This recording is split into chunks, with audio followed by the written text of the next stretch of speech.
Rod লাইটের কাজ করতেছি। এটা হলো রড লাইট।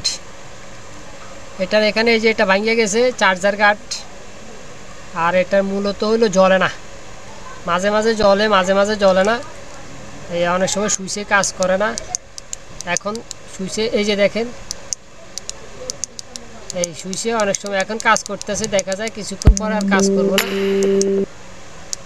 তো সুইচে যদি কাজ না করে আপনাকে লাইটটা পাওয়ার সাপ্লাইতে দেবেন। এটা একটা পাওয়ার সাপ্লাই, দেখেন এই যে প্লাস আর এই যে এটা হলো মাইনাস। রড লাইটের এই পাশে যে একটা পিন থাকে এটা মাইনাস, এই দুইটা ঘাড়ে লাগাবেন, মানে দুটা টার্মিনালে।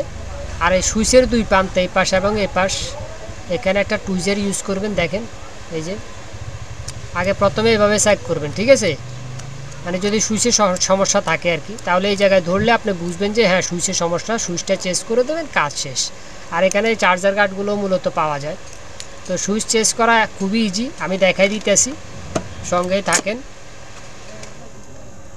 এখানে সুইচটা আমি ফেলে দেবো, যেহেতু এই সুইচটা একবার ভালো হয় একবার খারাপ হয়। এই যে কাটিং প্লাস,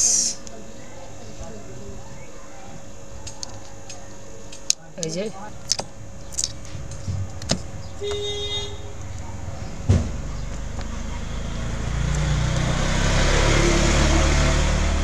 এবার সেম কোয়ালিটির একটা সুইচ নেবেন, ঠিক আছে? সেম যেরকম খুলছেন ওরকমই, অনেকে মডিফাই করে লাগায়, ওইটাও করা যায়। রড লাইটের সুইচগুলো মডিফাই করতে হয় না, যেহেতু রড লাইটের সুইচগুলো বাজারে অ্যাভেলেবেল পাওয়া যায়, তাই এটা মডিফাই করার কোনো দরকার নেই। এই যে আমি পালাইছি কালোটা, সেম কালোটার মতো, এটা সাদা আর কি, জাস্ট কালার ডিফারেন্স। যেটা করবেন এটা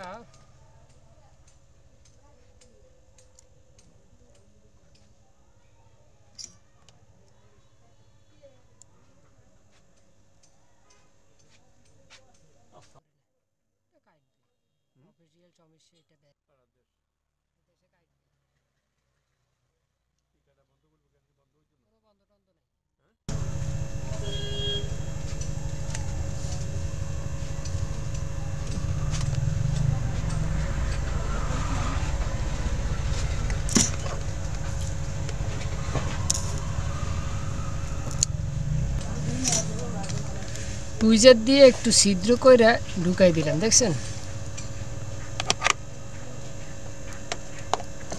শেষ।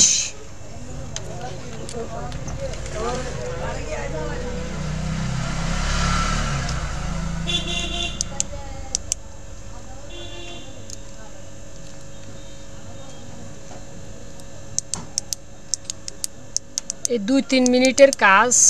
এটা লাগাইতে আমি 100 টাকা করে নিই। তো বুঝছেন এই সার্ভিসিং কাজের মজুরি, এটা এইসব কাজে মজুরি অনেক ভালো। সারাদিনে কাজ আছে, একটার পর একটা কাজ করতেই আছি আল্লাহর রহমতে, এটার কোনো শেষ নেই, ঠিক আছে? সারাদিনে কাজ করি। আপনার যদি ইনকামের কথা বলি এই লাইনে, এই যে এখানে এটা গাড়টা ভাঙিয়ে গেছে, আমি পাশে একটু দিয়ে দিতেছি। এইসব লাইনে যারা কাজ করে সবারই কম বেশি ইনকাম ভালো, খারাপ না, কিন্তু কাজ যদি ভালো বুঝে ভালো জানে, হ্যাঁ, তাহলেই মূলত ইনকাম করা যায়। আর কাজ না জানলে তো বিপদ।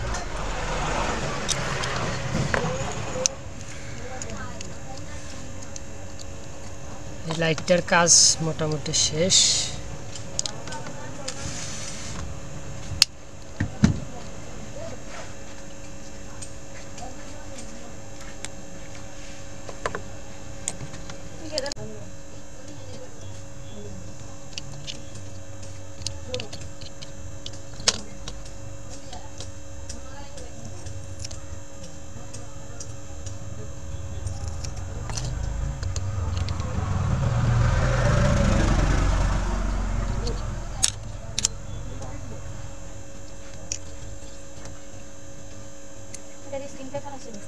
আচ্ছা।